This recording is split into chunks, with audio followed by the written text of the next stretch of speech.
Welcome to this production from International Christian Embassy, Jerusalem. We have had the privilege to meet retired Ambassador Yoram Ettinger. This interview is the result of that meeting. Welcome to this program, Yoram Ettinger. Thank you. It's very often speaking about the demographic threat against Israel. Is there a real threat in this question? Anybody who claims that Jews are doomed to become a minority between the Jordan River and the Mediterranean is either dramatically mistaken or outrageously misleading. The fact is that at this point there is a Jewish majority of 66% in the combined area of Judea and Samaria, otherwise known as the West Bank, and the pre-67 Israel. But more importantly than being 66% Jewish majority, we should remember that in 1947 we were 33% minority. So we have gone a long way. More importantly, the actual number of Arabs in Judea Samaria is inflated by the Palestinians by 66% by including in their count also Palestinians who have been away for over a year. According to international standards, any Israeli or any Norwegian who is away from his home state for a year is deducted from the demographic count. There is one exception in the whole world. That's the Palestinian. They add it to their number. It's over 400,000 of that status. Then we also have the issue of 250,000 Arabs in Jerusalem who have Israeli identification cards. So they are counted by the Israelis as Israeli Arabs.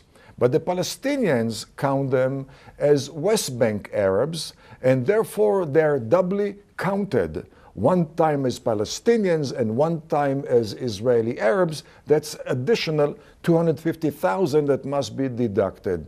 And then we also found in our research, which is already 6 years, a major gap between the number of births claimed by the Palestinian Authority on one hand and the actual documentation of birth by the Palestinian Ministry of Health, by the Palestinian Ministry of Education, and the Palestinian Election Commission. All of them show much lower number of births, roughly 30 to 60,000 a year, which have never been documented. You add everything together, there are 1 million Arabs which are added to the real count of West Bankers.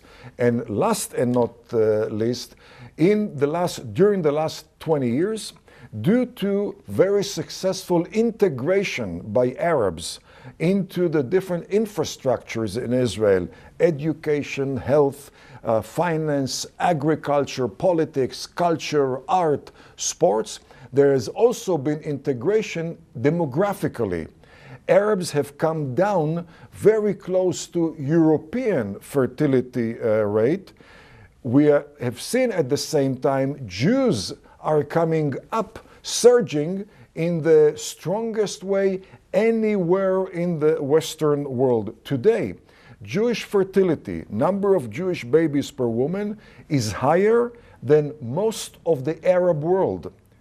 In Israel, it's close to 3 babies per woman, 2.9 something. In Egypt, less than 2.5. In Jordan, 2.8. In North Africa, 1.9. In the Persian Gulf states, 2.5. So when you combine everything together, demographically, there's room for optimism. There's no room for refuted fatalism. When the Western world is handling the Middle East conflict, and the whole Middle East situation, they look at the conflict between the Palestinian and Israel as the main focus. What's your comment to that? Well, the Palestinian issue has never been a centerpiece of Middle East politics or the Arab-Israeli conflict. For instance, the first Arab-Israeli war, 1948-49, which we call War of Independence, was concluded with Iraq occupying Samaria, northern West Bank. They didn't transfer it to the Palestinians. They transferred it to the Jordanians. Jordan occupied at the end of the war Judea, southern West Bank. They didn't transfer it to the Palestinians. They annexed it. Egypt occupied Gaza. They didn't transfer it to the Palestinians. They occupied it. And in fact, when the Palestinians wanted to establish a government in exile, the Arab League met and they declared that government nil and void.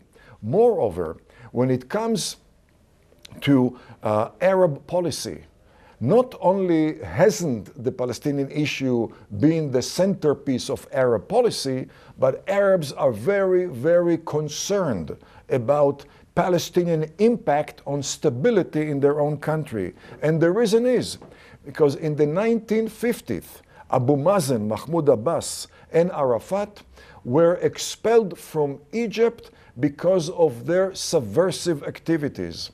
They found refuge in Syria. By 1966, they got involved in subversion inside Syria, for which they were expelled from Syria. Jordan gave them asylum.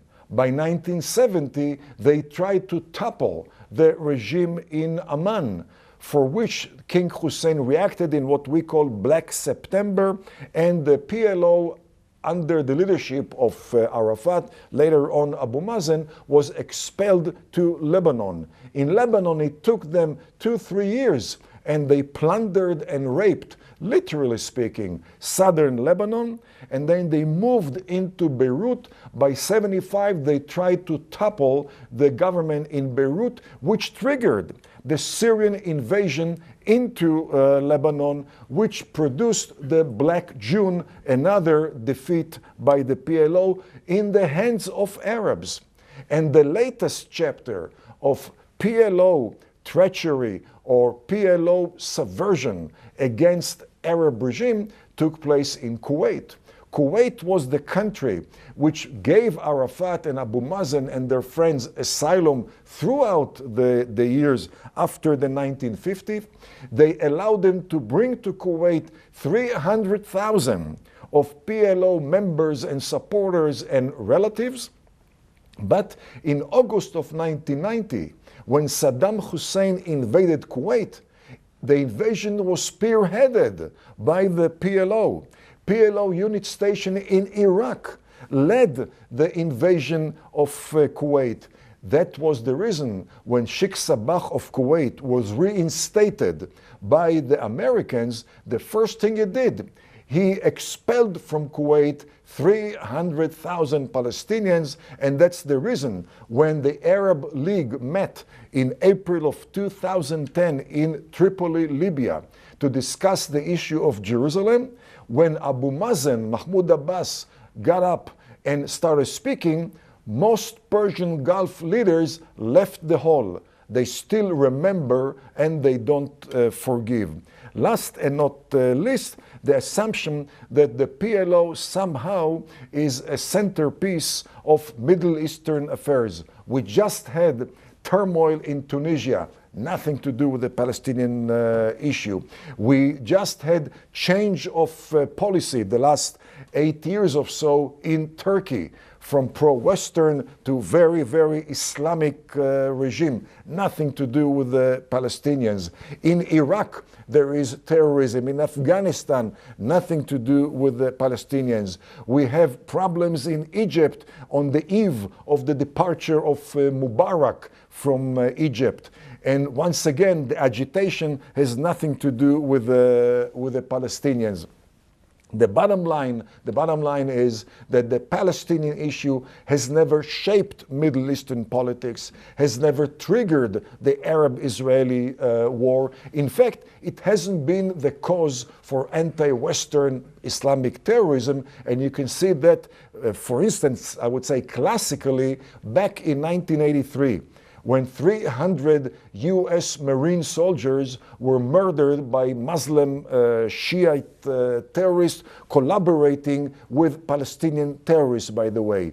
In 1983, when the Americans were in Beirut, they were there to protect the PLO from the Israeli hot pursuit of the first war in Lebanon.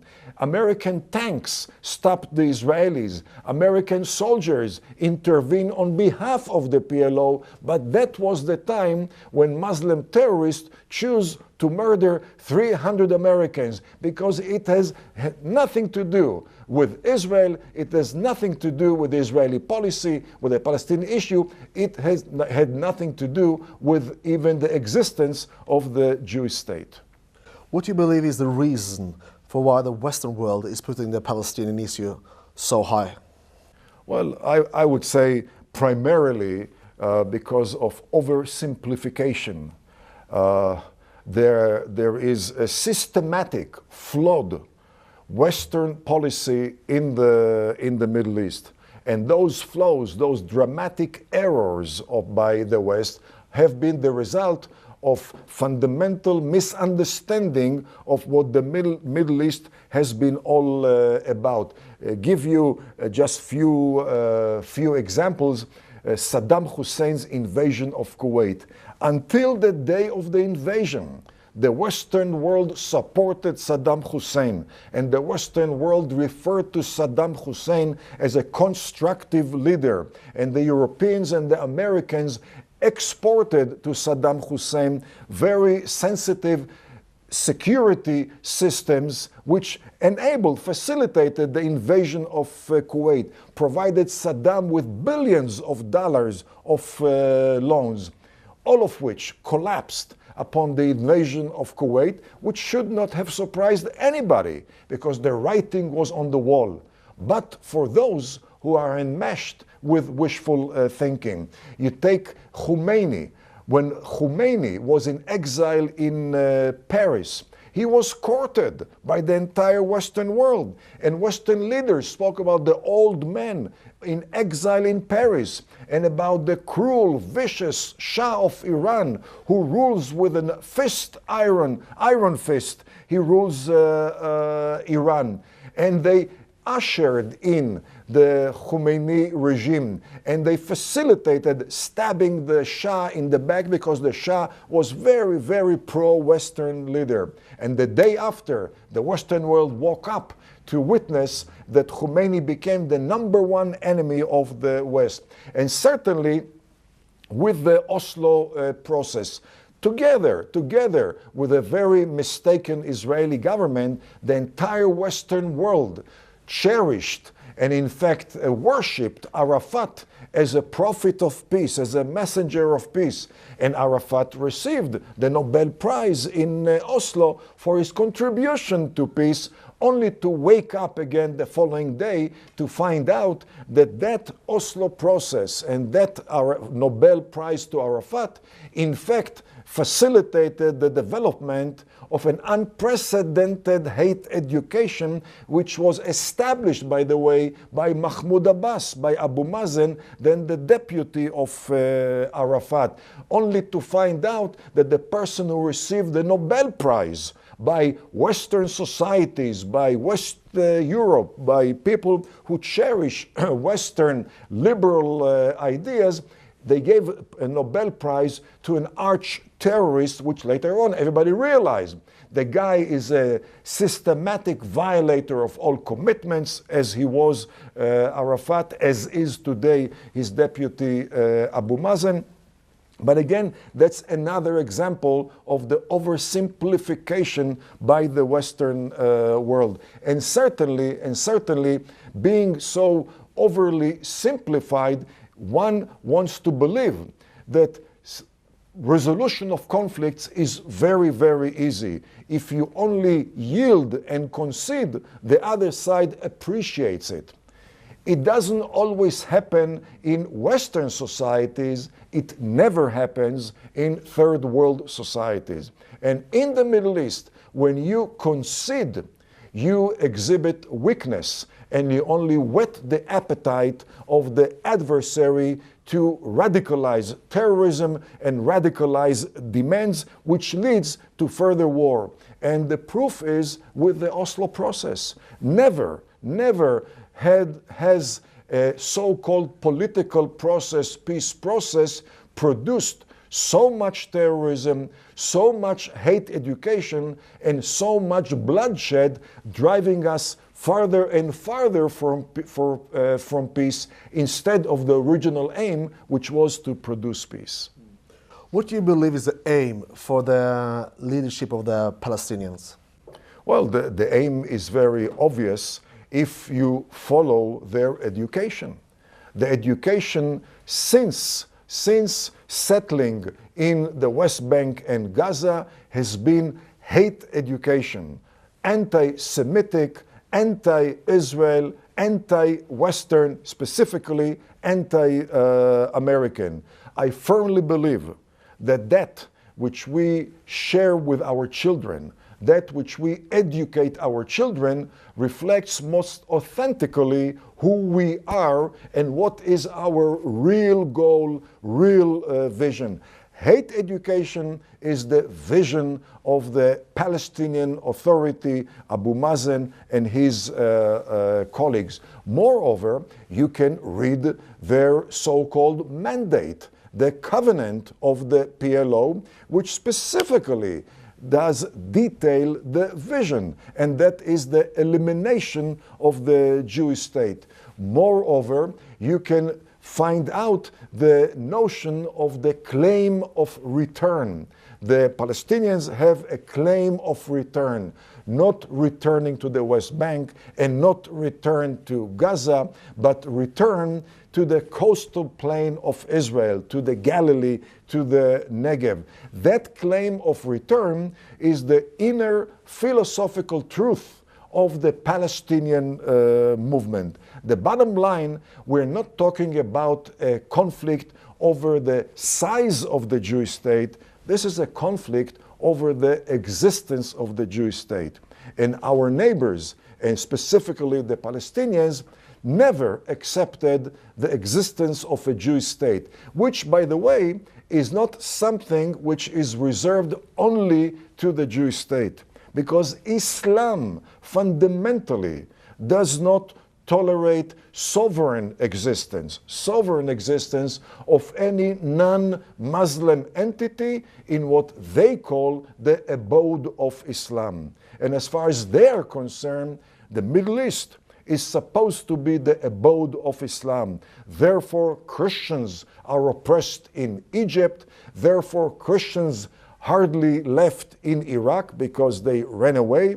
Therefore, the Saudis don't allow any worship other than the worship of Islam. And by the way, the abode of Islam extends beyond the Middle East. Right now, we have more than 1,000 relatively new mosques in Granada, in Spain, because according to Islam, not radical Islam, according to Islam, mainstream Islam, Spain is part of abode of Islam. The Muslim ruled Spain until the 15th century. The real claim of return is not to Palestine. The real claim of return is to Europe.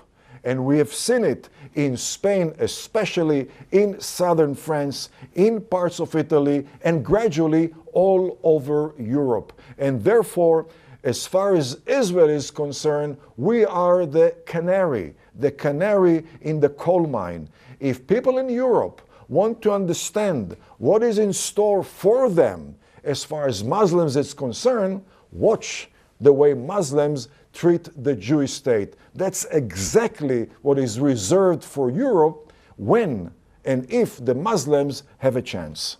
How is the Western politicians affecting the situation in the region, by giving the aid and political support to the Palestinian side?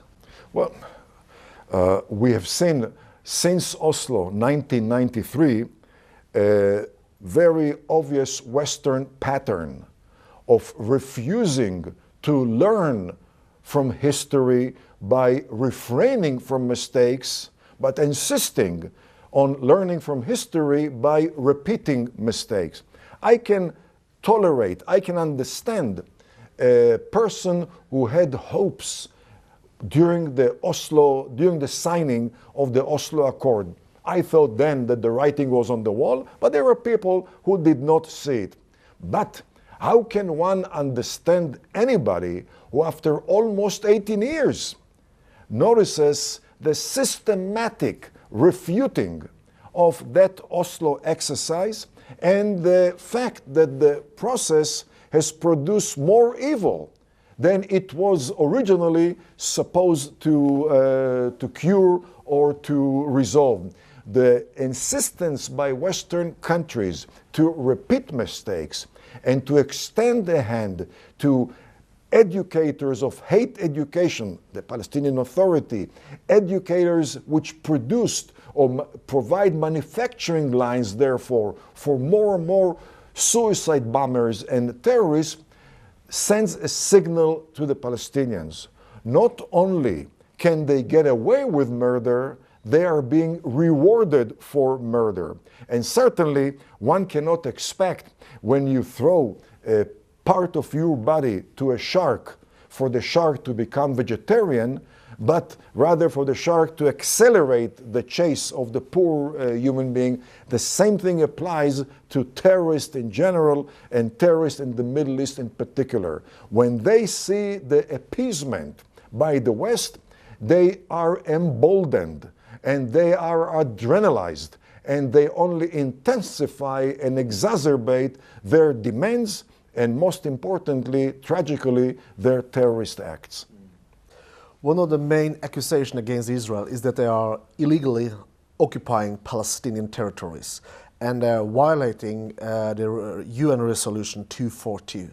Is this correct? Well, I think that when you examine nationalism, peoplehood, and you ask what has brought about a Norwegian claim over Norway, British claim over Britain, Angola claim over Angola, etc., and likewise in our part here in Israel, there are two basic elements. One is cradle of history. Is that the cradle of my history or not? And the other one, security requirements. Those are two major elements which define the ambition or the concern for sovereignty. When it comes to the land of Israel, the cradle of Jewish history starts roughly 3,300 years ago. Namely, we are talking about 3,300 years ago, 3,500 years ago, when the people of Israel entered the area between the Jordan River and the Mediterranean, which means this is roughly 3,300 years, 3,250 years before the Palestinian covenant was written. That is thousands of years before there was any European country established on the European continent. That was before the 2,000, more than 2,000 years before the UN was established. In fact, 3,000 years before the UN was established. When you talk about the cradle of Jewish history, we can also refer to the map. In the West Bank, in Judea, Samaria, there are roughly 450 Arab villages. Most of them, other than maybe 20, bear biblical Jewish names, but with an Arab dialect. And therefore, there is an Arab village of Anatta, not far from Jerusalem. Anatta is biblical Anatot. Today, we have a Jewish community, some call it settlement, Anatot. It is there at the site of biblical Anatot next to Arab Anata. There is an Arab village called Aram. Aram is Ha'rama. Now those are the sites that King Saul and King David and Prophet Ezekiel and Prophet Jeremiah, Prophet Samuel obviously, and the rest of them used to so-called hang around. Are those occupied territories? We are talking about the holiday of Hanukkah, which we commemorate the Maccabees war. In fact, many Western societies study that issue because it inspired Western liberation struggles against occupiers in the Western world, most importantly, the Americans against the British. The Maccabees ruled the area mostly in Judea and Samaria, very little along the Mediterranean. Are we celebrating an occupying holiday when we celebrate the holiday of Hanukkah? We are celebrating Passover. Passover, the whole saga ended when the people of Israel under Joshua entered the so-called West Bank, Judea and Samaria. So is Passover a holiday of occupation? Certainly, Judea Samaria is not only the cradle of Jewish history, which means basically cradle of Western civilization, cradle of Judeo-Christian ideas, which are the fundamental elements of Western morality, of Western justice today in the world. But the mountain ridges of Judea Samaria also constitute a prerequisite for the national security of Israel, of the Jewish state. Because the western mountain ridge, which is 3,000 feet steep slope, is the most effective tank obstacle in the entire region. The western mountain ridge, 2,000 feet, but moderate slope, is a dream platform of invasion into the 15-mile sliver which is pre-67 Israel along the Mediterranean. Now, in the Middle East, where there hasn't been yet an intra-Arab peace, where there hasn't been yet a practice of compliance by Arabs with intra-Arab agreements, in the Middle East, where Arabs have not yet ratified all intra-Arab borders, in the Middle East, where there hasn't been established yet a single Arab democracy. The Middle East, which has become the role model of backstabbing and treachery and conflicts in this region, the Jewish state has to give away the most effective tank obstacle and to provide a dream platform of invasion. This is completely detached from reality. And therefore the claim that Judea and Samaria is an occupied territory disregards the fundamental element of individual and national life, which means history. If we don't adhere to historical roots, we forsake our future. What is your answer to those who says that the Jewish presence or the so-called settlements in Judea and Samaria is an obstacle to peace? Well, if 300,000 Jews who live in Jewish communities in Judea, Samaria, constitute an obstacle to peace, how do we refer to 1.5 million Arabs who reside among Jews in pre-67 Israel? A huge obstacle for peace? Arabs, and rightly so, should be allowed and are allowed to reside among Jews in pre-67 Israel. This is fundamental element of Western morality, of Western coexistence. On the same basis, Jews must be allowed to live among Arabs in Judea and Samaria. If Arabs in pre-67 Israel are a symbol of Jewish-Arab coexistence, and they are, so it should be in Judea and Samaria. But equally important, anybody who claims that Jewish settlements in Judea, Samaria is the cause the chief obstacle to peace, has a problem with history.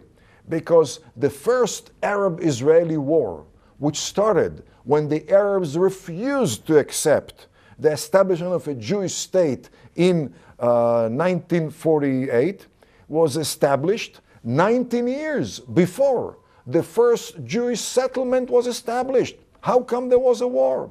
And why was there a war in 1956? And why was there the 6 Days War, which erupted before there was any single settlement? Moreover, Israel, unfortunately, dismantled over 20 settlements in 2005 from Gaza Strip. What did it produce? More Palestinian terrorism, more shelling of Jewish communities within the Green Line, within pre-67 Israel, producing more hate education. Why? Because again, when you whet the appetite of the shark becomes more vicious.